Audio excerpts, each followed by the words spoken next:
messieurs, évoquons donc, si vous en avez convenance, André, Jonathan, mais surtout président Bandakani, cette actualité liée donc au départ pur et simple des troupes européennes au cœur donc de la lutte antiterroriste et djihadiste au cœur du Sahel, principalement du côté du Mali. Eh bien, la France a donc officialisé la forme de la force européenne Takuba, le groupement des forces spéciales européennes anti-djihadistes Takuba, qui a donc annoncé vendredi mettre fin à ses opérations avec le Mali à compter donc du 30 juin.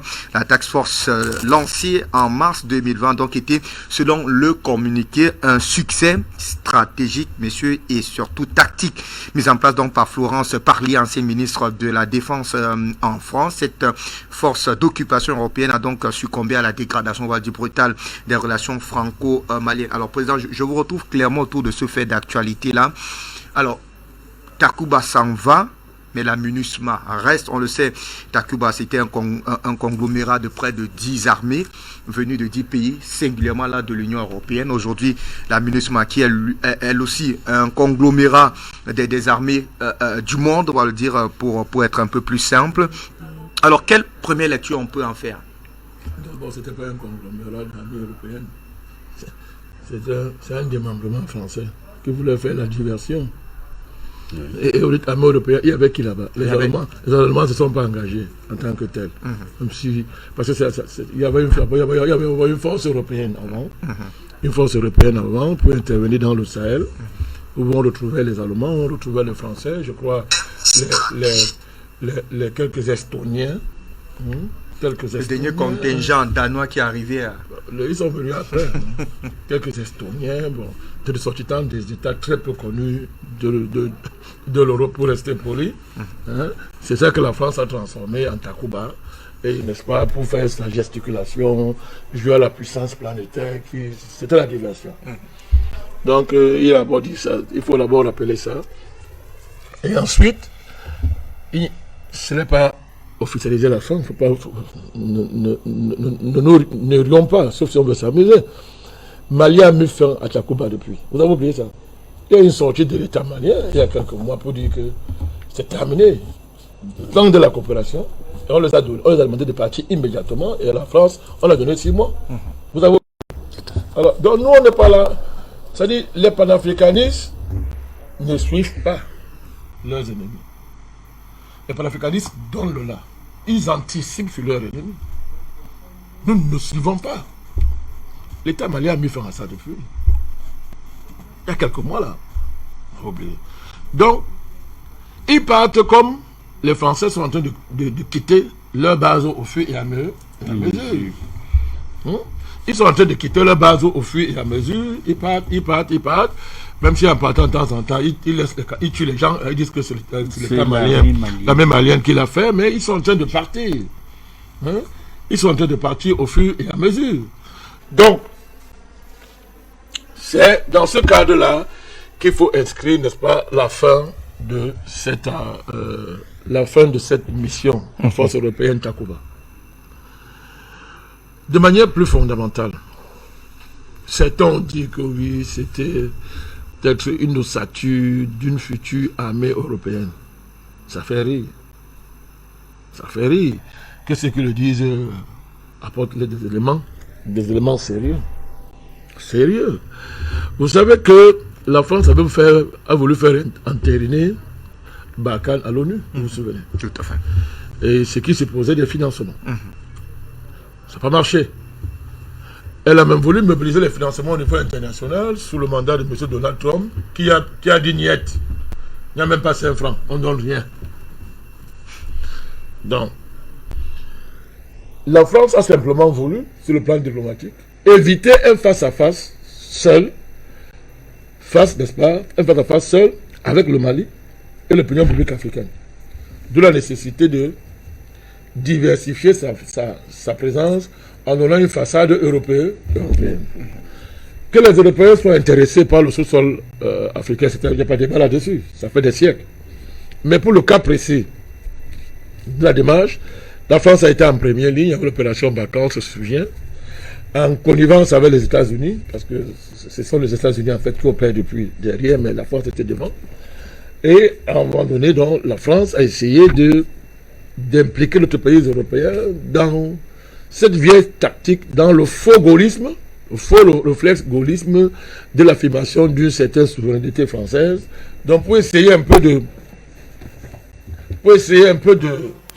rendre plus léger sa vassalité à l'égard des États-Unis, elle a gesticulé autour du label euro. Parce qu'en fait, c'est de la gesticulation. Vous pouvez faire quelle force armée européenne si l'Allemagne ne s'engage pas? Il y a des pays qu'on connaît qui ne s'engagent pas. Ça sert à quoi? Vous ramassez les Estoniens, quelques Bulgares.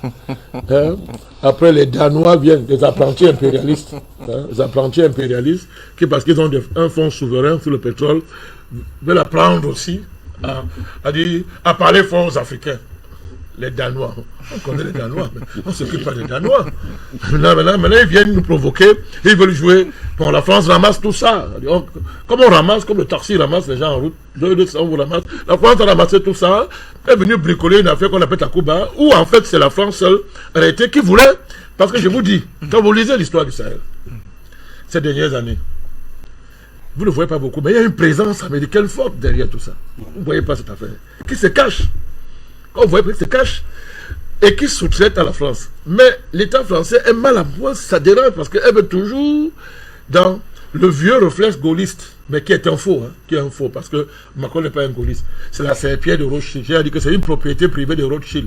Mais il doit manipuler la fausse souveraineté de la France. Il doit manipuler la fierté française pour les mentir et les endormir. Vous comprenez? Parce que Macron, c'est pas un Français. Il est Français de peau, mais c'est un mondialiste. Mondialiste, il roule pour la finance internationale, c'est connu, Donc, la gesticulation de Takuba vise un peu à manœuvrer, n'est-ce pas, pour ne pas subir, n'est-ce pas, pour ne pas subir avec beaucoup de honte la tutelle américaine. C'est de cela qui s'agitait dans le Sahel. Vous voyez? Et moi, je vous dis d'ailleurs, c'est tellement vrai que ceux qui sont bien informés savent très bien que, vous voyez, et c'est que je l'avais dit ici une fois, c'est maintenant arrivé. Les Américains estiment que les sous-traitants, ça ne sert plus à rien, ils ne leur apportent rien, chacun doit s'aligner derrière maintenant. C'est nous le patron, tout le monde est derrière.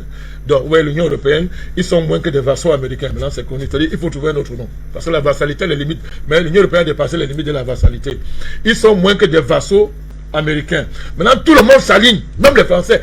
Tout le monde, les Américains sont clairs. Tout le monde s'aligne. C'est fini là maintenant. L'OTAN, c'est nous, tout le monde s'aligne. Les sous-traitants, ça peut mettre le devant. L'Amérique a dit c'est terminé. Vous comprenez? Donc, c'est tout ça. C'est pour ne pas trop froisser la fierté française que Macron et consorts ont gesticulé autour d'une soi-disant dimension européenne de la présence française dans le Sahel. Vous savez qu'ensuite, M. Macron prétend qu'il est européen. Il croit qu'il est européen. Donc, contre les patriotes souverainistes en Europe, Macron s'inscrit comme un Européen, un européaniste. Évidemment, tout ça, l'Union européenne, c'est tout ça, c'est le mondialisme pur et simple. Donc, il s'inscrit dans ça. Donc, il fallait aussi jouer ça. Il fallait aussi jouer cette idée-là en bricolant cette force-là. Mais c'était la France qui commandait ça. Ce sont eux. C'est la France qui était en première ligne. Tout à fait. Alors, donc c'était la France. Donc, pour dire que la seule chose qui est intéressante pour nous, là, Fabrice Doum, c'est que nous avançons. Vous ne mesurez pas ce qui se passe. Nous avons demandé, il y a 10 ans ici, Paul Fanga est témoin, le départ des bases militaires françaises en Afrique. Ouais. Bon, ils ont dit, on fait partie des bases militaires en parlant à la télé. Leurs relais locaux nous ont dit ça. Moi, on m'a dit ça plusieurs fois. On est où? Vous savez ce que veut dire l'événement qui se passe là, dans le Sahel? Vous mesurez ça? Ça va pas s'arrêter là. Nous avons des défis à relever. Les bases américaines vont partir de l'Afrique. C'est-à-dire, nous, on parle ici. Ces bases-là doivent partir. Les bases militaires, il n'y aura aucune base militaire étrangère en Afrique. Ils partiront. Elles partiront, ces bases militaires. L'événement, c'est que la France est en train de partir. La France qui était en première ligne à cette affaire s'en va. Barkhane est parti. Certes, ils veulent recycler ça. Tout à fait. Avec Monsieur Bazoum. Vous donnez du monsieur? Pour rester courtois. Je ne suis pas courtois. Moi, je ne suis pas courtois. Vous soyez courtois, c'est votre choix. Moi, je ne suis pas courtois. Pas courtois. Les ennemis de l'Afrique, on n'est pas courtois avec eux. M. Bazoum, c'est un racaille. Travaille contre l'Afrique. C'est derrière lui qu'on veut recycler la fin des Balkans. À nous, en fait, on veut installer, les Américains veulent installer l'OTAN. C'est de cela qu'il s'agit. Oui. Pourquoi on fait comme si vous ne savez pas? Les Américains, c'est l'OTAN qu'on veut maintenant installer officiellement dans le Sahel. Vous vous rappelez? Dans l'Afrique, hein? Bon, Principalement, en général. principalement au Sahel. Principalement au Sahel, parce que nous parlons du Sahel. Là. Tout à fait, tout à fait. Il y a les bases d'Afrique comme en Afrique, ça c'est clair. Donc, souvenez-vous, Fabrice, donc j'étais avec vous sur ce plateau. C'était, je crois, une matinale. Où ce que vous appelez secrétaire général de l'ONU est venu faire le voyou, ce qu'il est d'ailleurs. Ici, après une fausse tournée, il partait d'Ukraine, il a dit qu'il fait une tournée africaine. Il est venu faire des déclarations ici contre les coups d'État militaires. Absolument. Alors qu'ailleurs, il s'était, quand il ne soutient pas. Et il a fait un discours très grave qui signait la fin de l'ONU, pour ceux qui ont les oreilles. Il a demandé à une force, à la communauté internationale de venir armer le Niger. J'étais avec vous sur ce plateau ce matin. Absolument. Et j'ai crié ici que les Africains voient ce qui est en train de se passer. Monsieur Gutiérrez,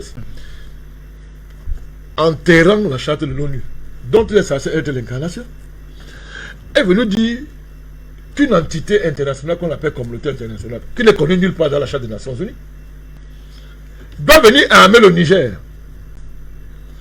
Personne, sans présenter la demande officielle du Niger, d'être armé par une force internationale, par la communauté internationale, sans présenter une demande du Niger adressant à l'ONU que j'ai besoin de venir, je suis incapable de m'armer moi-même, venez m'armer. Ça fait bon de 2 mois là. Gutiérrez est venu le dire ici. Absolument. Mais qui est Gutiérrez? C'est la force avancée de l'OTAN. C'est le projet. On veut tout ça, c'est pour installer l'OTAN. C'est de cela qu'il s'agit. Donc, c'est ce qui est intéressant pour nous. Pas de commenter sur un bricolage au français qu'on appelle Takuba, mais de voir quel est le sens même de ce départ. De voir quels sont les enjeux réels pour nous de ce départ. D'abord, c'est la victoire de l'Afrique et des Maliens qui ont neutralisé et ont mis à terre un ennemi qu'on appelle la France et tout ce qu'il y avait derrière. Et ça a accéléré la dynamique géopolitique dans la région où le vrai ennemi de l'Afrique est obligé de sortir, il s'appelle Washington. Est obligé de sortir et de venir se présenter en se cachant derrière l'ONU, comme toujours, se cachant derrière l'ONU. Donc, l'avenir géopolitique et géomilitaire de la région est clair. Et je l'ai dit, ça fait depuis ici, ça va être la guerre entre l'OTAN, c'est démembrement déguisé ou pas, l'OTAN, et le Mali, c'est-à-dire le partenaire militaire malien, la Russie. Ce sont les développements là. C'est ça, c'est là où on est en train d'aller. D'ailleurs, les choses sont claires. Vous voyez la volonté, le Maroc, que ce soit M. Ouattara, chacun dans ce que Bazoum, l'OTAN doit venir. L'OTAN, on l'appelle, ils appellent l'OTAN. C'est de cela qu'il s'agit, ce développement-là. D'un côté, le processus malien va entrer dans une autre phase de maturation qui va s'assumer. Je voudrais vous rappeler que le Mali a été le premier pays au monde, je crois, à reconnaître les républiques de Donetsk et de Lugansk. Vous savez ce que ça veut dire sur le plan géopolitique? Oser une telle démarche? Les Maliens savent où ils vont. Les dirigeants maliens ont compris les vrais enjeux géopolitiques et la signification d'en finir avec la France. Ils savaient que quand ils vont finir avec la France, Washington va sortir. Ils ont anticipé. La Syrie vient de reconnaître Lugansk et Donetsk. La Syrie. Mais le Mali l'a fait avant. Le Mali l'a fait avant, mon cher ami. Donc les vrais enjeux sont là. Il y a une accélération du processus géopolitique et géomilitaire dans la région qui va déboucher sur une profonde clarification de rôle. En Afrique, des États africains vont entrer dans l'OTAN. Ne rêvez pas. Ils sont déjà là, vous les connaissez. M. Ouattara, c'est l'OTAN. Bazoum, c'est l'OTAN. Macky Sall, c'est l'OTAN. Tous ces gens-là, ils vont entrer dans l'OTAN. Macky Sall fait le cinéma là. Il veut un 3e mandat, mais on n'est pas naïf. Vont entrer dans l'OTAN et des Africains, des pays africains réellement progressistes vont basculer dans l'autre bord. Ceux qui ne voudront pas vont essayer de faire une 3e voie. On peut toujours rêver. Ils en ont le droit. On bascule à d'autres bords. Et cet affrontement, cet affrontement-là, va être la dernière phase de la bataille pour notre indépendance. On la gagnera. On la gagnera. Cette fois-là, la vraie indépendance. On la gagnera. Merci à vous, Président. Jonathan, je vous retrouve sur ce fait d'actualité. Le président Mandakani se félicitait d'ailleurs de ce fait d'actualité. Pour lui, clairement, cette bataille pour la, on va dire quoi, pour le respect de la souveraineté du peuple du Mali est purement et simplement engagée. Mais là, on a encore cette force d'occupation, la MINUSMA, qui reste, si tout à l'heure on a parlé de conglomérat, si on peut parler d'agrégats, d'armées cette fois-là mondiale aussi qui vont clairement jouer un rôle, même si on a clairement vu la position de Bamako sur la présence de la MINUSMA, à défaut de ne pas, du moins de voir en tout cas leur déshydraté être adoubé par le Conseil de sécurité des Nations Unies. Et bien la MINUSMA n'aura pas clairement le rôle défini, prédéfini par le Conseil de sécurité des Nations Unies. Mais est-ce que vous avez, est-ce qu'à votre niveau on peut clairement dire qu'on a évolué, puisque Takuba ne représentait clairement pas grand-chose, ça fait 1 an d'occupation sur le sol malien, MINUSMA ça fait quasiment 9 ans qu'on est là, et qui est clairement aujourd'hui véritablement, on va dire, l'ennemi premier pointé du doigt d'ailleurs par le gouvernement de Bamako. Monsieur Ndom, j'aurais beaucoup moins d'optimisme sur la question. Nous avons une demi-victoire. Takuba et Barkhane ne partent pas, déménagent et ne partent pas. Vont se poser, ces forces vont se poser dans le voisinage immédiat à la frontière nigéro-malienne. Et la France maintient un dispositif au niveau du Burkina. Pourquoi, dans le premier sujet, je vous parlais du Burkina comme d'un pays qui allait jouer la diversion. C'est la stratégie de diversion de l'OTAN sur l'Afrique de l'Ouest, du moins par rapport au Mali. Barkhane et Takuba ne partent pas, mais Barkhane et Takuba changent de maître. On va même casser toutes les deux forces. Les Français, peut-être par fierté nationale, comme expliquait le président Badakani, vont maintenir le nom Barkhane, mais cette fois-ci, le grand patron, c'est-à-dire le Pentagone, va prendre le commandement des opérations. Il y a donc une force qui est en train de se constituer de l'autre côté. Mais pourquoi? Cette force est une force en attente pour intervenir au Mali. Ce que nous sommes en train de réaliser, Monsieur Ndoum, nous ne sommes pas en train de réaliser la libération simplement des peuples africains. Nous sommes en train d'accentuer le déclin de l'Occident. Et ce déclin qui est d'abord idéologique, donc dans le conflit des idées, dans la dialectique des idées, va se poursuivre du point de vue militaire. Le Mali, heureusement pour nous, malheureusement aussi, est devenu de fil en aiguille le point d'ancrage de cet affrontement. Et l'OTAN a décidé de faire du Niger. Tout à l'heure, le président Badakani a expliqué comment le Niger est en train de se constituer comme étant le pôle à partir duquel les opérations militaires vont être menées sur le Mali, mais pas seulement le Mali, tout autre pays dans l'Afrique de l'Ouest qui pourrait se retrouver dans la contradiction que nous soutenons ici avec l'Occident. Cette opposition, cette force va bénéficier d'un appui stratégique. Parce que cette force en attente ne peut pas être mobilisée pour une raison quelconque. Il faut justifier sa mise en action. Et le dispositif stratégique qui a été trouvé, avec d'ailleurs le type de mandat qui lui a été donné, c'est la MINUSMA. Le rôle de la MINUSMA, actuellement au Mali, c'est d'incriminer les forces de sécurité et de défense dans un pseudo-massacre des populations. C'est de mener des enquêtes factices, bâclées,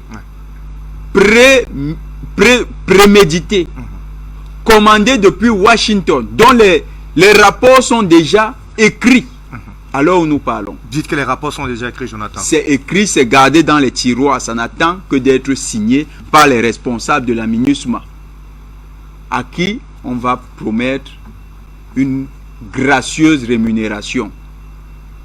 Vous savez que les États-Unis ont ce principe, ils demandent quel est le prix de chaque homme. Pour eux, on peut tout acheter, y compris l'homme. Parce qu'il faut dire que la MINUSMA aura, on l'a dit clairement, un droit de regard sur des supposées violations des droits de l'homme. Tout est dit à l'intérieur, tout est clair. La MINUSMA est là et c'est d'ailleurs ce qui pour fait... trouver les raisons de l'intervention de la force qui est de l'autre côté au Niger. Parce qu'elle-même, elle ne suffit pas, cette MINUSMA. La MINUSMA n'a pas... Quels éléments? Ils n'ont pas les éléments. C'est les soldats burkinabés, tchadiens... C'est des contingents africains qui parfois sont mal équipés. L'armée malienne, faut se dire les choses actuellement. Hein. L'armée malienne est suffisamment équipée, elle est redoutable. Elle peut mettre en déroute toute cette MINUSMA en moins de 4 jours. Donc ce n'est pas eux qui vont quand même se livrer à... Ils ne sont pas allés se sacrifier. Donc les soldats africains ne vont pas se livrer à... Dans le communiqué d'ailleurs du gouvernement malien, du représentant malien auprès du Conseil de sécurité des Nations Unies, il a dit clairement pour l'État malien qui va se désengager, en tout cas moi j'ai été un tout petit peu embêté, qui va se désengager en tout cas pour des questions, on va dire quoi, de sécurité de cette MINUSMA en termes maliens. Oui, c'était une manière de dire, si vous vous déplacez, c'est à vos risques et périls. Donc si vous arrivez et que surviennent quelques dommages, l'État malien se désengage de toute responsabilité et d'ailleurs peut objecter que vous n'aviez pas l'autorisation de vous déployer ainsi sur son territoire. Mais le mandat de la MINUSMA dit une chose. La force qui est allée de l'autre côté là, ils vont revenir, mais ils ne vont plus revenir sur la base d'une sorte d'opération de maintien de la paix. Ça sera dans le cadre d'une intervention humanitaire. Voilà le grand complot qui se tisse maintenant contre le Mali. Le ministre des Affaires étrangères, le ministre de la Défense espagnol a simplement été pressé. C'est-à-dire, vous savez, surexcité dans une salle, vous avez mené un plan. Et le plan est tellement bien ficelé, il voulait avoir le scoop. Il est allé le premier dans les médias. Il a révélé le plan. Mais non, ils ont démenti parce que le monsieur a trahi quelque chose qui a été concocté par... Ce monsieur est ministre de la Défense. Donc il ne peut pas dire une connerie. Ça veut dire quand, à la réunion des ministres de la Défense de l'OTAN, cela a été dit entre eux. Donc il est venu et il a pas... comment dire, il était tellement pressé, pas enthousiasme. Surtout qu'il voulait le scoop que la réunion de l'OTAN s'étant déroulée en Espagne. Il fallait que lui, ministre de la Défense de l'Espagne, montre que désormais l'Espagne, c'est le gros bras de l'Europe. C'était ça. Une démonstration de force pour dire aux Français, vous n'avez pas pu gérer le Mali. Maintenant, l'Espagne a organisé une réunion où l'OTAN a pris une décision. Ce monsieur a dit la vérité. Le ministre des Affaires étrangères malien, même s'il a réussi, et ça, c'est aussi une victoire. Parce que avant, les Occidentaux, quand ils voulaient mener ce genre d'opération, le faisaient avec arrogance. Tout à fait. Ils vous prévenaient même des jours à l'avance. Et quand vous appeliez, vous disiez, ça va se faire, ce n'est pas faux. Mais nous attendons juste la petite aiguille. Aujourd'hui, vous avez vu que quand on leur demande, ils ont quand même la crainte de nier avoir dit ces choses. Ça veut dire que quelque part, la peur s'est installée. Et quand la crainte s'installe dans un camp, ça veut dire que ce camp n'a plus la puissance. Le pouvoir a clairement changé de camp. Le Mali doit être conscient de cela. La réunion de la CEDEAO, comme la réunion du Conseil de sécurité, va être un nouvel élément qui va être injecté dans ce dispositif. Parce que ce qui se prépare, c'est une intervention de l'OTAN au Mali. Voilà ce que l'OTAN veut faire. Voilà ce que les États-Unis veulent faire. Mais notons-le toujours, ce n'est pas à cause du Mali pour lui-même. C'est parce que l'humiliation en Ukraine est trop évidente.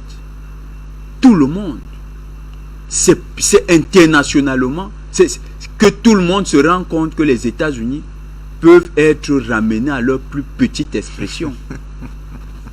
C'est tellement honteux pour l'OTAN de voir qu'elle est en train d'encaisser un si gros coup là où elle avait tempesté avec arrogance, qu'ils se disent nous allons faire du cas malien l'exemple que nous avons encore une chasse gardée.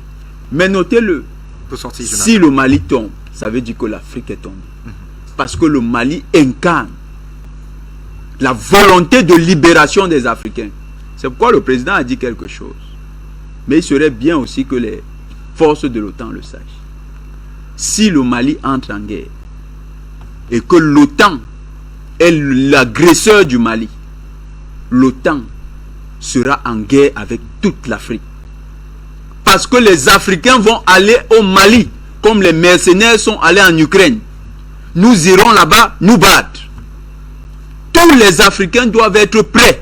Si le Mali est attaqué, nous devons réagir promptement. Nous irons aussi là-bas. Les Russes ont assez d'armes. Ils nous en donneront. Nous nous battrons avec les Maliens contre l'OTAN. Mais que l'OTAN se rende aussi compte d'une chose. Ils ont les entreprises dans toute l'Afrique. Ça veut dire que le combat qu'ils ouvriront au Mali, ça sera un combat qui va se généraliser. Et les ressources pour lesquelles ils se battent, ils ne les exploiteront plus. Parce que nous sommes capables de manger et de consommer tout ce que nous produisons sur nos terres. Nous n'avons pas besoin d'une usine de pétrole. Ils nous ont d'ailleurs habitués à des conditions précaires, dont la précarité n'est plus un inconvénient pour l'Africain. Qu'ils se ressaisissent et assument leur déclin.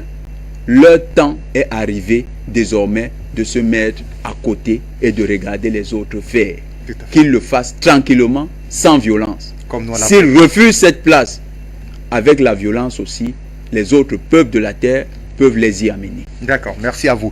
Alors, André Kisselfanga, je vous donne la parole parce que là, on a clairement, peut-être c'est pas, on va pas supputer là-dessus, ce sont des faits, on est désormais face à une véritable agression internationale qui se prépare contre Bamako, même si de manière, je vois les votre chapeau, de manière officielle, même si on y va à tête voilée, dans ce sommet, d'ailleurs, je reviens dessus parce que Jonathan l'a d'ailleurs évoqué, lorsque l'Espagne clairement dit que nous n'avons pas voté pour une intervention claire du côté du Mali, ça veut dire ce que ça veut dire, c'est-à-dire officieusement on peut se dire il y a clairement un agenda otanien qui est préparé contre le Mali, et là on peut clairement comprendre aujourd'hui cette réorganisation entre guillemets pardon, de Barkhane, Takuba et autres, et cette imposition de la MINUSMA quand même l'État malien, du moins le représentant malien auprès du Conseil de sécurité des Nations Unies a donné toutes les garanties, mais alors toute la volonté de ne plus voir clairement la MINUSMA, cette force d'occupation, avoir droit de cité sur le sol malien. Merci Fabrice pour cette brillante question. Laissez-moi saluer la brillante intervention du président Bandakani et Jonathan. Je ne savais pas que Jonathan était aussi violent. Je pense que les canaux universitaires... l'avaient un tout petit peu calmé. Parce qu'il faut qu'on se dise les choses claires. Oui, parce qu'il faut se dire les choses. Et je vais aller plus loin que ce que vous... L'OTAN, c'est les États-Unis. L'OTAN, c'est la propriété des Khazars. Le président Batakani peut mieux comprendre ce que je dis là. Les Khazars ont changé juste de nom. C'est devenu les Rothschild. Et c'est eux qui ont les États-Unis entre les mains actuelles. La politique états-unienne actuelle est entre les mains des criminels appelés les Rothschild. Donc c'est eux qui dirigent l'ONU. Laissez-moi vous faire une petite leçon historique parce que tout ça aussi est spirituel. Vous allez comprendre pourquoi je le dis.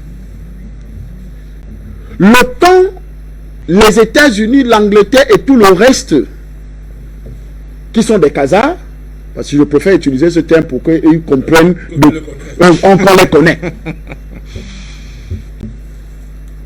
Tous font partie de cette organisation-là.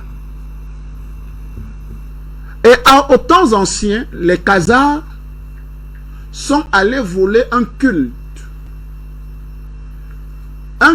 babylonien, le culte de Baal.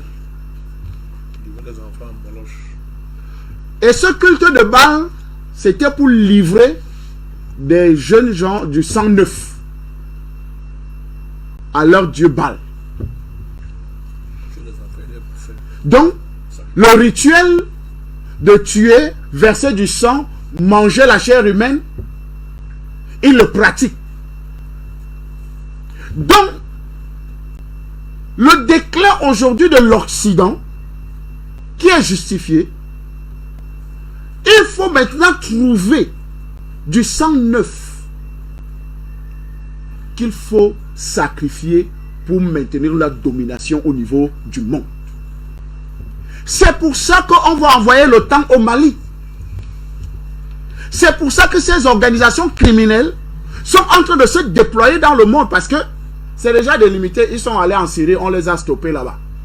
Ils sont allés un peu de partout, on les a stoppés. La Russie les a stoppés. Maintenant, il faut trouver de nouveaux territoires où ils vont exploiter. C'est pour ça que l'Espagne et le Maroc, deux sociétés, deux pays démoniaques, ont organisé la trappe de ces migrants. Parce que si un premier ministre dit non, il faut lutter contre les trafiquants des êtres humains, ça veut dire qu'il connaît quand même quelque chose dans ce trafic. Et il apprécie l'action de l'armée marocaine, de la police marocaine, qui a tabassé, qui a tué des Africains. D'ailleurs, même je profite de votre tribune. Et je pense que je vais interpeller le président de la FECAFOOT, Samuel Eto'o, d'aller voir le président de la CAF, d'aller dire, d'aller retirer la CAF féminine au Maroc.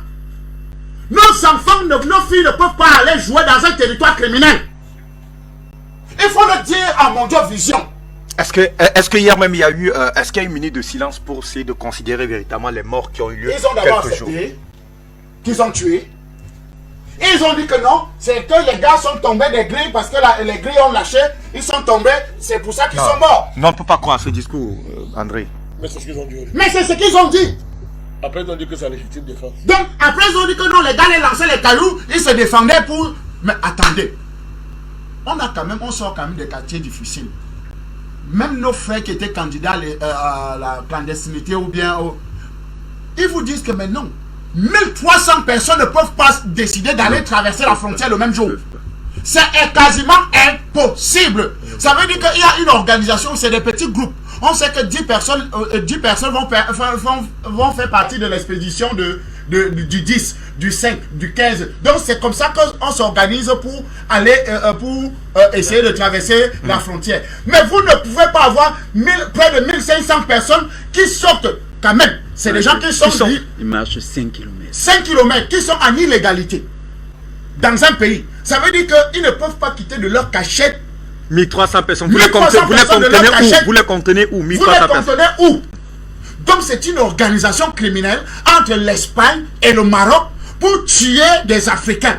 Donc nous demandons encore, parce que nous sommes une chaîne panafricaine qui défendons les Africains, le Maroc ne doit pas organiser cette CAN féminine. Et d'ailleurs, ils doivent être exclus de toute compétition africaine. Il faudra du temps de toute organisation. Il faudra du temps pour qu'on en arrive à de telles décisions. Je vous dis, si ça continue comme ça, on sera obligé de prendre des mesures contre. Et vous savez que le Maroc fait aussi partie de la CEDEAO, non? Et de l'OTAN. C'est une démarche, mais c'est pas encore officiel. De l'OTAN. Et de l'OTAN, non? Bon. Vous savez que les États-Unis ont décidé de déposer, de livrer des hélicoptères, de l'armement au Maroc, non? C'est pourquoi? C'est pour préparer la guerre contre le Mali, non? Et l'Algérie. Et l'Algérie, non? Qui est un allié actuel du Mali. Tout à fait. Donc quand on parle de ces choses, ce n'est pas parce que c'est des criminels. C'est des criminels.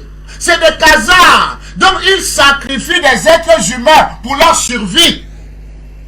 C'est ça l'OTAN. C'est ça les États-Unis. C'est ça l'Angleterre. C'est ça ces organisations-là. C'est ça la France. C'est-à-dire qu'il faut sacrifier davantage des êtres humains. Donc on a affaire à des criminels, à des buveurs de sang. Et si nous les Africains continuons à dire non, diplomatiquement, vraiment, parce que les gens posent toujours, comment c'est un pasteur qui parle comme ça là. Voilà la vraie réalité des choses. On a affaire à des satanistes. En face de nous, ce n'est pas des hommes normaux. Parce que les hommes normaux ne peuvent pas organiser la trappe de 1300 personnes. On tire sur eux et les Africains sont là. On dit non, c'était les candidats à l'immigration. Non, ce n'est pas possible. Jonathan, peut-être pour permettre au président de...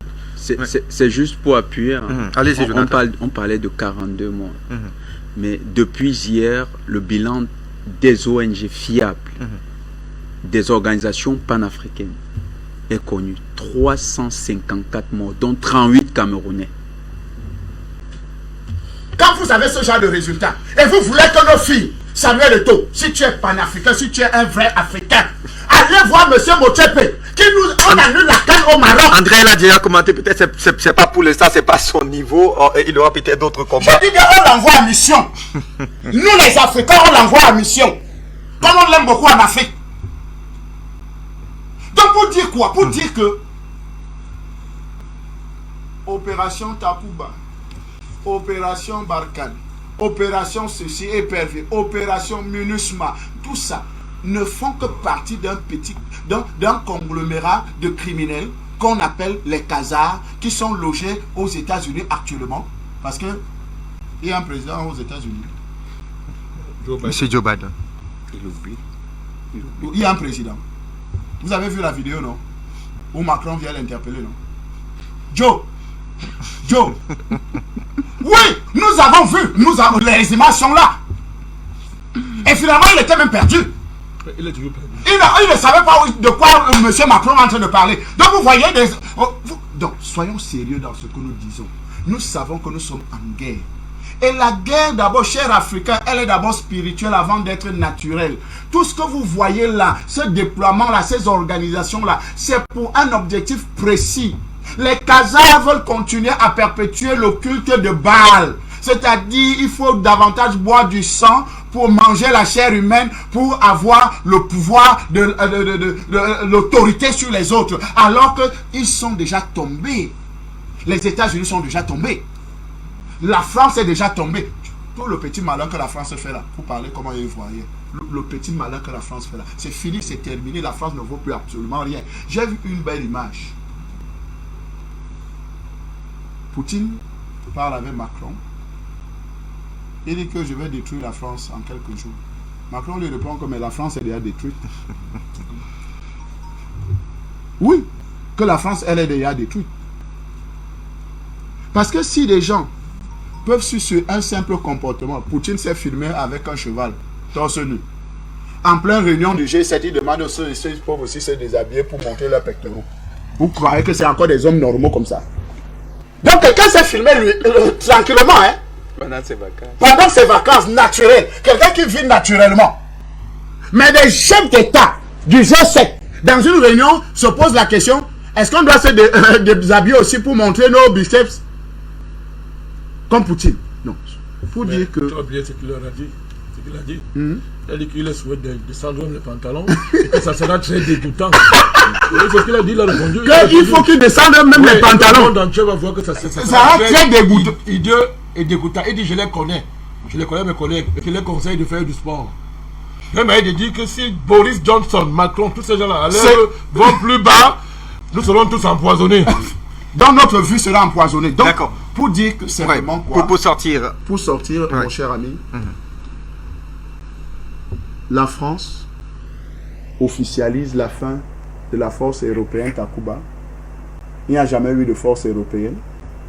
C'était une force française, déguisée.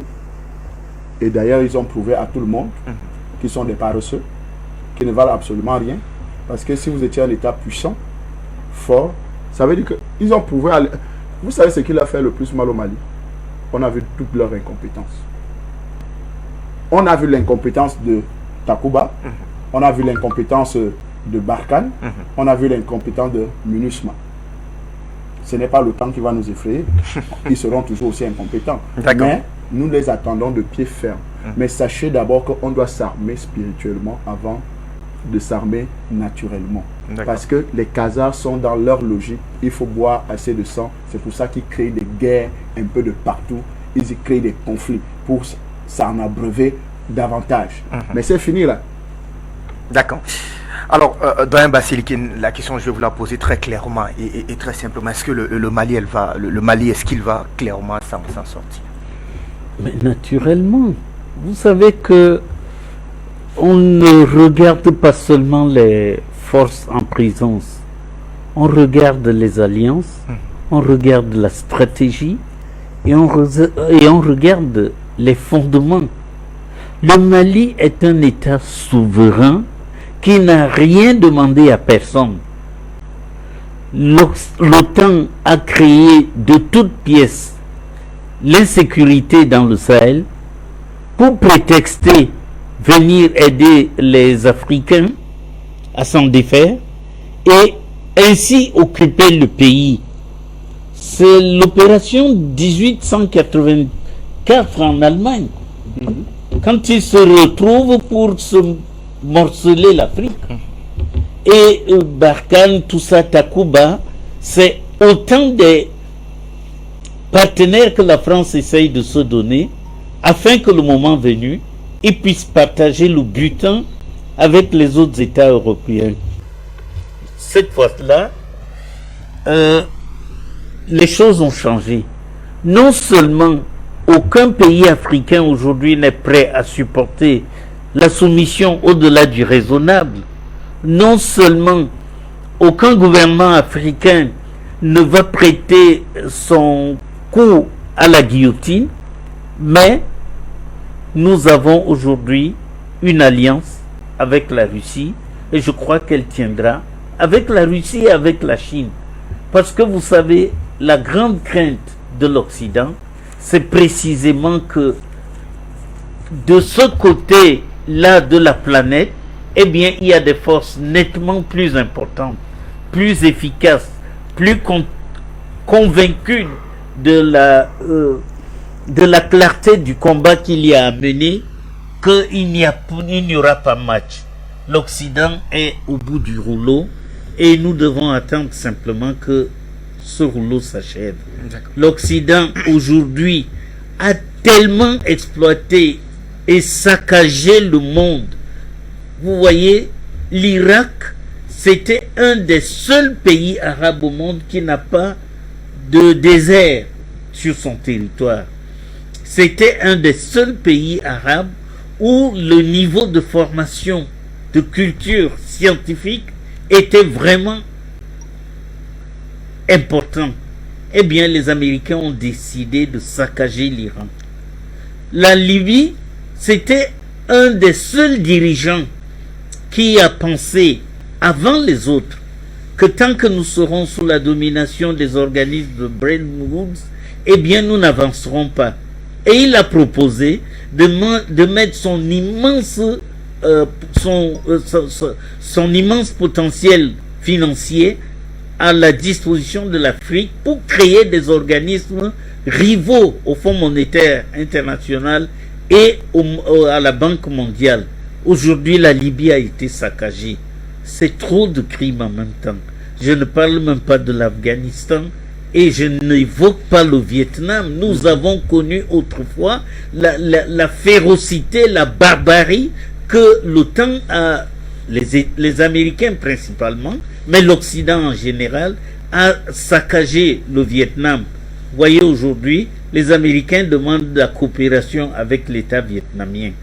Donc, les vainqueurs d'un certain temps peuvent devenir des personnes convoitées à l'avenir et c'est ce que nous devons prévoir pour l'Afrique. D'accord. Merci à vous, Dr Basilikine.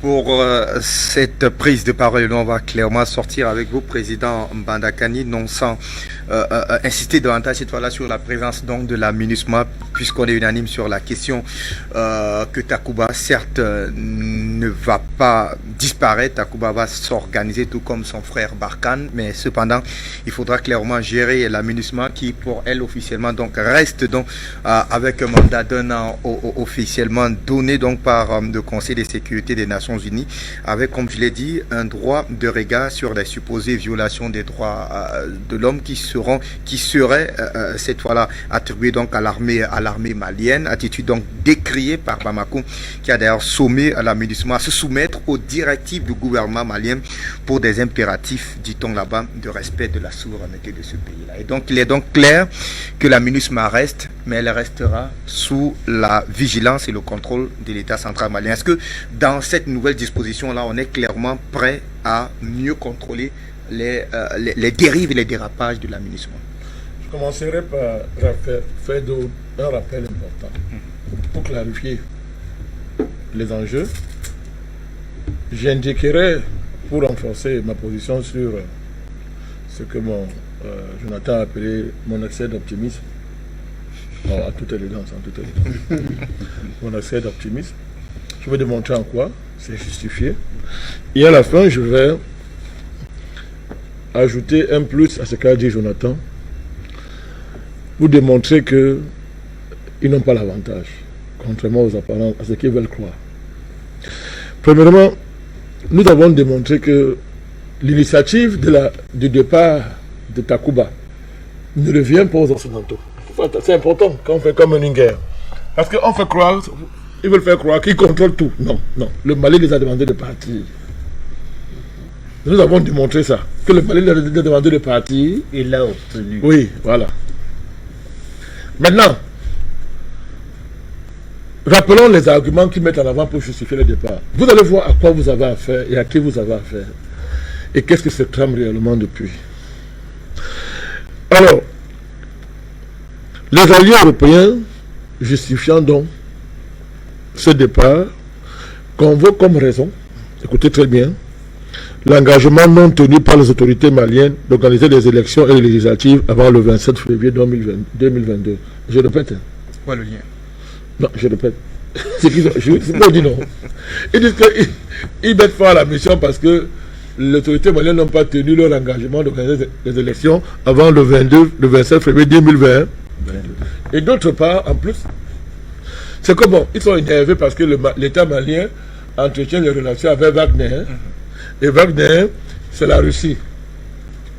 Et monsieur Le Drian avait dit que la présence russe dans le Sahel est un obstacle majeur à l'action de Takuba et à leur présence. Et vous vous rappelez que monsieur la France, je ne sais pas qui, ils ont dit à monsieur Lavrov, ça c'est une sortie officielle du ministre des Affaires étrangères russe. Il dit que mais qu'est-ce que tu viens faire ici? Le Mali c'est pour nous, le Sahel c'est pour nous, la Russie n'a rien à faire au Sahel. Monsieur Lavrov a fait une sortie officielle pour dire ça. Que voilà ce qu'ils ont dit. Premièrement, vous venez combattre le terrorisme. Où est le rapport entre la lutte contre le terrorisme et la question institutionnelle et les élections? Et les élections. C'est-à-dire que... Ouais. Ok. Est-ce que les terroristes sont morts au Mali? Où est le rapport? Vous voulez pas lutter contre le terrorisme? Et vous dites que bon, nous on s'en va parce que l'État malien n'a pas organisé les élections. Attends. Vous êtes venu promouvoir les élections ou bien vous êtes venu lutter contre le terrorisme? Est-ce que les militaires s'occupent des élections? La question institutionnelle, comme vous dites, ça se gère au niveau de l'Union européenne. Tout à fait.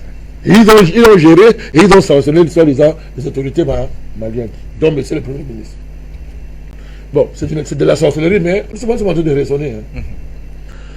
Donc, vous voyez comment la lutte contre le terrorisme devient un combat contre les élections non organisées. Deuxièmement, Wagner. Nous partons parce qu'on est fâchés, les autorités maliennes ont signé un partenariat avec la Russie, dont Wagner. Alors, on va se poser une question. C'est toujours le combat contre le terrorisme que je crois que vous, Européens, vous êtes mieux placés que les Maliens pour savoir ce qui est bon pour eux dans ce combat contre le terrorisme. C'est quand même terrible. C'est-à-dire que les Européens connaissent le Mali plus que les autorités maliennes, au point de savoir comment il faut lutter contre le terrorisme. Donc, c'est les Européens qui vont dire comment lutter contre le terrorisme, et l'État malien n'a pour ça l'obligation que de suivre ce que les Européens lui disent. Donc, il faut rappeler ça pour comprendre que la question terroriste n'est qu'un prétexte. Ce n'est qu'un prétexte. Nous allons le répéter 1 milliard de fois, on ne se fatiguera pas. Parce que s'il était question de lutter contre le terrorisme, la chose la plus évidente pour des gens honnêtes, c'est la coopération entre la Russie, l'Union européenne et le Mali. La France, le Mali, l'Union européenne devaient s'asseoir autour d'une instance à mettre en place. Dire ok, nous avons pour ennemi commun les terroristes. Mettons-nous ensemble pour les combattre. Vous ne pouvez pas partir, rompre unilatéralement vos relations, vos engagements que vous avez signés avec un État, à l'occurrence le Mali. Vous engagez la rupture de façon unilatérale sans le leur dire, sous le prétexte qu'ils collaborent avec Wagner. Mais c'est pas possible ça. Donc, vous voyez donc que, on appelle ça, il y a filouterie sur la marchandise. Tout à fait. Mon cher Do. Il y a filouterie sur la marchandise. La marchandise qu'on a vendue, c'est la lutte contre le terrorisme. Mais la véritable marchandise, c'est la captation violente des ressources du Sahel, en liquidant les États qui ne veulent pas se soumettre à cette opération. Quand on a posé des choses comme ça, tout devient clair. La conséquence, c'est que les terroristes sont fabriqués, créés, parrainés pour les besoins de la cause. Tout à fait. Bon, maintenant, si un Africain existe encore à comprendre ça, c'est un vampire. C'est un sorcier. Parce que les terroristes arrêtés, maintenant confessent publiquement comment la France donne l'argent aux terroristes, comment c'est organisé. Il y a les vidéos. Nous, on dit ça depuis 10 ans. Maintenant, c'est clair. Parce que pour l'Union européenne et la France, Wagner est plus dangereux que les terroristes.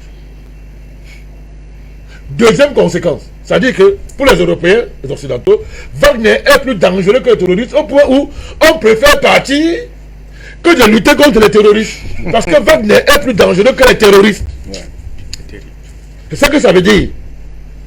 Nous disons ces choses-là à partir de leurs arguments eux-mêmes. On ne mente pas ce qu'ils ont dit. C'est eux qui disaient ça. Donc vous comprenez ce qui se passe. Crime succédant à un autre crime. Vous avez fabriqué les terroristes pour détruire un État. Dans un monde sérieux, on vous met au banc de la communauté internationale. S'il y a communauté internationale. Ces pays. On vous met au banc. On attrape vos dirigeants, on les juge, on l'a fait avec Hitler.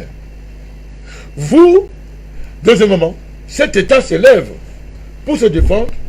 Vous persistez dans le crime en organisant l'élimination politique et géopolitique de cet État.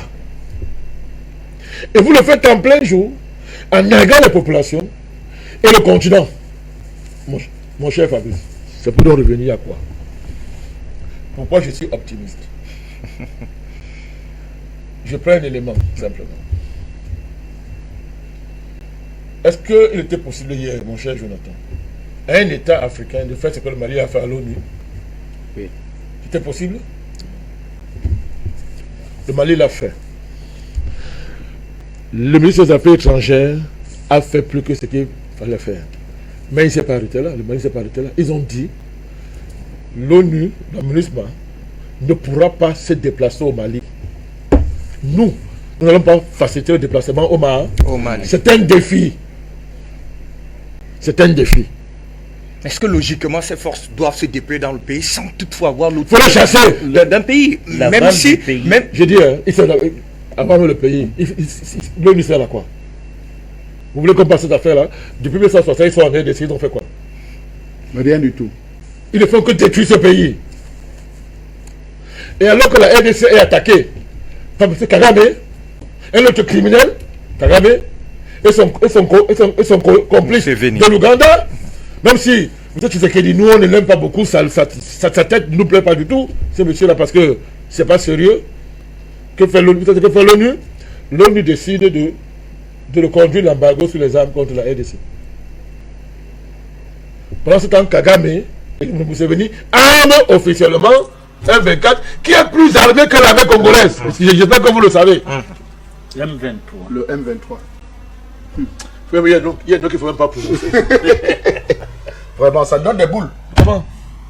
Donc vous comprenez? Et si un même débat à faire sur l'ONU, nous débattons de l'ONU parce qu'il n'y a pas encore adéquation de solutions et de comportement au niveau du leadership et d'une certaine partie de la société africaine. C'est pour ça qu'on débat sur les plateaux. On les avait chassés depuis de l'Afrique. Chassés. Et quitter cette affaire. Leur présence n'est justifiée nulle part en Afrique.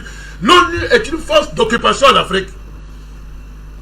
Oui. L'ONU est une force d'occupation sur le continent africain. Il faut le dire.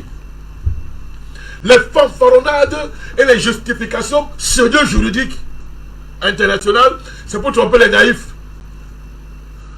Vous savez qu'il n'y a pas de droit international. Tout à fait. C'est un chiffon, c'est un papier hygiénique dont les puissances se servent quand elles sont allées aux toilettes. Absolument. Le droit international, c'est pour nous les pauvres et les faibles. Donc, le Mali a décidé, ok, on va voir comment on fait de déplacer tout notre territoire. C'est un défi. On ne défie pas, on lance pas un défi qu'on n'est pas en mesure de le relever. Deuxième conséquence dans mon analyse, donc, pour renforcer mon optimisme, c'est que, je le répète tout à l'heure, des choses se passent devant nous, ouvrons les yeux et regardons. Ça fait des mois que je dis ici, et je dis aux autorités maliennes, vous le savez, préparez-vous à la guerre. C'est pas longtemps que je leur dis ça. Qu'il y aura la guerre. Je leur dis ça depuis. J'ai dit aux Maliens depuis qu'il y aura la guerre. Affrontement réel. La guerre. Affrontement réel, armé. Tous les Africains doivent des guerres asymétriques avec des pseudo-rébellions. Ça va être la guerre. La symétrie s'est passée. La vraie guerre mondiale, ça va se passer ici. Il vous a expliqué l'humiliation en Ukraine. Ils veulent réparer ça. Au-delà de l'humiliation, mais chaque fois que l'Occident a été menacé de disparition, a failli basculer dans la pauvreté, où est-ce qu'elle a rebondi pour vivre? C'est pas En Afrique. Qu'est-ce que vous croyez? Et comment l'inflation est en train de les affamer, là, de les détruire? Ils n'ont rien. Ils n'ont rien. Laissez les histoires de gaz liquéfiés naturels, des histoires de Joe Biden qui est sénile, qui est lucide 2 secondes par jour, il tombe sur le vélo, tombe 2 fois sur le vélo, personne ne lui a demandé de pédaler, il appelle les journalistes, venez voir, je suis vivant, je suis un être humain. Celui que les appellent, que venez voir, je sais, on dit que je suis vieux, je suis en forme, il tombe 2 fois durant le trajet. 2 fois. Oh, c'est lui qui les a appelés. Donc, avant de monter, il s'est dopé, il a fumé la drogue, il s'est dopé pour tenir. Malgré ça, il tombe 2 fois durant le trajet. 2 fois. Laissez ça. Chaque fois que les Occidentaux, pour vivre, se nourrir, ils ont été obligés de venir voler en Afrique. Donc, ce n'est pas seulement l'humiliation. Il y a une question de famine. L'Occident a faim. Les gens ont faim. Chaque fois qu'ils ont eu faim, c'est en Afrique qu'ils se sont déportés. Donc, le temps là, ils ne viennent pas en Afrique seulement pour laver l'humiliation. C'est vrai, c'est important l'humiliation. Mais il y a la question des ressources. Puisqu'il y a d'abord cet embargo, en guillemets, qu'ils ont déclaré sur les ressources naturelles du continent africain. Quel embargo? Plus ou moins un embargo déclaré. Si vous décidez loi. de vendre vos ressources minières à un autre pays, vous allez vous attaquer la loi. On va s'attaquer à vous. Donc c'est une espèce d'embargo. Absolument, c'est une espèce d'embargo. Mais tout à l'heure, je ne blague pas, tu sais comment dire. Non, je comprends, j'ai lu ça. Mais voilà, c'est dit de façon claire. Donc, ils viennent intervenir en ayant déjà une loi qui les justifie dans leur pays qu'on peut prendre les matières premières africaines, ça nous appartient. Donc, en réalité, actuellement, selon les malades mentaux américains, les fumeurs de chanvre indien américains, ne riez pas. C'est autorisé là-bas. Le sous-sol américain. C'est légal. Mais bien sûr, c'est légal, là-bas on fume la drogue partout. Si les gens Le disent cannabis, c'est légal. tu peux devenir femme comme tu veux, changer de sexe, tu peux faire ce que tu veux. Qu'est-ce qui les dépasse encore? Donc en venant là, ils savent que pour eux, pour les Américains, pour l'OTAN, le sous-sol malien n'appartient plus aux Maliens. Mais c'est vous qui vous amusez. C'est ça la loi. C'est ça la loi veut dire. Et il suffit qu'il y ait un accord interne chez eux. L'accord est déjà là. C'est ça le vote au Congrès. L'accord est déjà là. Mettons-nous d'accord pour aller voler. Comme on a fait hier. Ils sont d'accord pour aller piller. Comme on l'a fait hier. Tout à fait. Ils sont d'accord pour aller massacrer les sous-hommes. On l'a fait hier. Mais entendons-nous d'abord. C'est ça la loi qui a été votée aux États-Unis.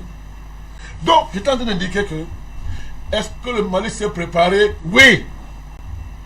Est-ce que le rapport de force peut être à l'avantage de l'OTAN? Analysons rapidement des séquences historiques qui sont devant nous. Pas lointain. En Syrie, qui a gagné la guerre? Les Syriens. Les Syriens. Avec- Les soi-disant terroristes. En Syrie, Avec qui a gagné la guerre La Syrie, la Russie. c'est la Syrie qui a gagné avec la Russie. face à l'OTAN. Tout à fait. En Ukraine, qui gagne la guerre? La Russie Face à qui? à l'OTAN. Mais ils avaient gagné une guerre un jour. Rien.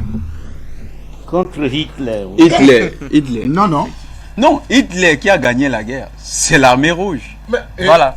L'armée rouge. Aider les Africains. Tout à fait. N'oublie pas ça. Là c'est les Africains qui ont aidé l'Occident Mais c'est ce que j'entends à dire. battre Hitler. Il L'armée a- rouge a gagné la guerre, c'est connu, c'est la Tout vérité à fait. historique. Nous, les Africains, on a aidé les Occidentaux. Les Occidentaux. La France. affronter les 1 500 000 Claire. Allemands qui Claire. étaient du côté ouest. Il l'a dit. L'armée rouge Il l'a lui-même reconnu. a détruit 3 millions de soldats. Ça, il n'y a pas de débat là-dessus. Ils ont perdu 27 millions d'hommes pour ça. C'est la grandeur de la Russie. Tout à fait. Mais personne ne peut nier l'apport de l'Afrique. Qu'on a qualifié, qu'on a, comment on dit ça? On a Tirailleur. Non, non. On a qualifié ça en force française. Oui, oui. Attention. Les Africains, C'était les armées les Africains françaises. sont invisibles dans cette arène parce qu'on les a maquillés en français. C'est cela qu'il s'agit. Hitler a reconnu lui-même que sans les Africains, Sans la vaillance la vaillance Des des soldats Africains, africains. il aurait rayé la face de la carte du du monde. monde. Qui est plus réaliste que le roi? C'est Hitler qui a fait la guerre contre les Français. Il le dit. Donc on n'a pas non plus, on n'a pas été à mesure de capitaliser notre président dans cette guerre parce qu'on a décrété que nous sommes français, même si on était noirs. Et quand la guerre est finie, on a décrété encore que de devenir ce que vous êtes, les esclaves. On a commencé à tirer sur nous à Charoy. À Tcharoy. Pour ne citer que ça. Donc je suis en train de dire que Président en Syrie Pochette, qui a s'il vous plaît. perdu, ils ont dansé partout, Longtemps. c'est un assassin, Assad, c'est moi ma chère consort. Assad a gagné. Alors je vous parle, ils demandent l'audience à Assad pour le marché de la reconstruction. Vous savez, ils n'ont pas honte. Joe Biden n'a pas honte d'aller voir Maduro.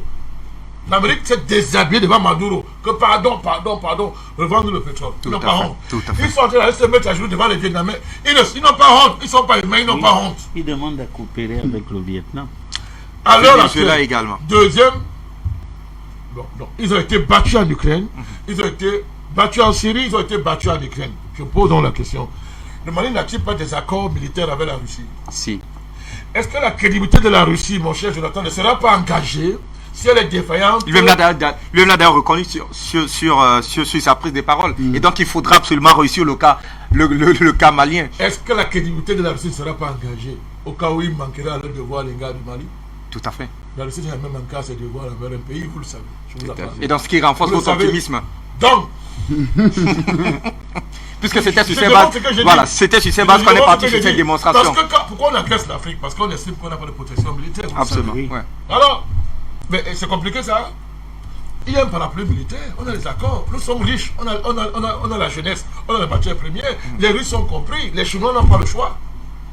On va donc voir comment, avec la mobilisation de la jeunesse africaine, comme Jonathan l'a dit, et il le symbolise d'ailleurs, et il y avait la puissance militaire que nous allons acquérir, que le Mali a acquis, et que nous sommes en train d'acquérir. Nous allons voir comment l'OTAN n'a jamais gagné une seule guerre. Vous avez oublié l'autre guerre en Afghanistan. Ils n'ont pas fui. Face au... Ils n'ont pas fui. C'est un général états-unien qui disait face à des éleveurs de chèvres. De chèvres. Ils n'ont pas détalé en abandonnant le matériel. Si. Mais donc vous croyez qu'ils vont perdre en Syrie, ils perdent en Ukraine, ils perdent en Afghanistan. Donc Ils viennent gagner en donc nous on Afrique. est là pour perdre. D'accord, merci président Nous sommes en train, je vous dis, on est à la dernière phase de combat de libération du monde. définitive du continent africain. Et du monde. Condition, non. Pas et. Condition de la libération du monde. D'accord. Le monde n'est pas libre parce que l'Afrique n'est pas libre. Très vrai. Donc, la condition de la libération du monde, c'est que l'Afrique soit soit libre. libre. Et certainement, les Russes l'ont compris. Les Chinois sont en train de le comprendre au fur et à mesure. Parce que les Chinois, c'est pas facile de comprendre. C'est un peu compliqué. Donc, ils comprennent pas souvent très vite. Mais ils sont en train de comprendre. Ce sont nos amis. Hein. Les Chinois sont nos amis. Donc, ils sont en train de comprendre. Vous comprenez? Ils sont en train de comprendre. Donc, les conditions sont réunies pour que cet affrontement-là entre l'OTAN et l'Afrique et ceux qui soutiennent l'Afrique que les sont réunis. Ça va se solder par la défaite de Ouattara qui parie sur le temps, des Bazoum, ces criminels qui parient sur le temps, de tous les dirigeants africains qui jouent comme ça avec le temps. C'est ça. Et la jeunesse et les hommes, les politicards qui rêvent, qui comptent sur l'Occident, que ce soit au Cameroun, en Centrafrique, partout pour se maintenir au pouvoir. C'est ça qui se joue là au Mali. Ils perdront cette guerre. Tout à fait. Merci à vous, Président Bandakani. Et bien